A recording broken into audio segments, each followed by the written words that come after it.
കലിയുഗ വരദനാകിയ ശ്രീ വിഷ്ണുമായ സ്വാമി ശക്തി സ്വരൂപനായി വാഴുകിன்ற തൃശൂർ കാനാടിക്കാവിൽ மடாதிபதி பிரம்மஸ்ரீ டாக்டர் விஷ்ணுபாரதிய சுவாமிகளின் தலைமையில் மார்ச் 28 வெள்ளிக்கிழமை மாலை 6 மணி முதல் அமாவாசை சக்தி பூஜை நடக்கப்படுகிறது.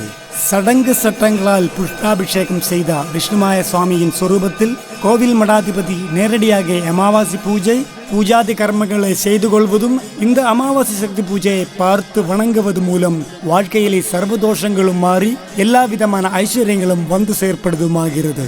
இதே நாள் மத்தியானம் பகவான் நிறுத்தத்தில் ஆடி வந்து பக்தர்கள் தன் பிரச்சனைகளை கேட்டு அருள் வாக்கினால் பரிகார பூஜைகள் சொல்லப்படுகிறது. சகல ஐஸ்வர்யங்களும் வந்து சேருவின் அமாவாசை நாளில் கர்நாடகாவில் வாழுகின்ற ஸ்ரீ விஷ்ணுமாய சுவாமியை வணங்கி அமாவாசை சக்தி பூஜையில் கலந்து கொள்வதற்காக பக்த மனசுகளே வந்து சேருக.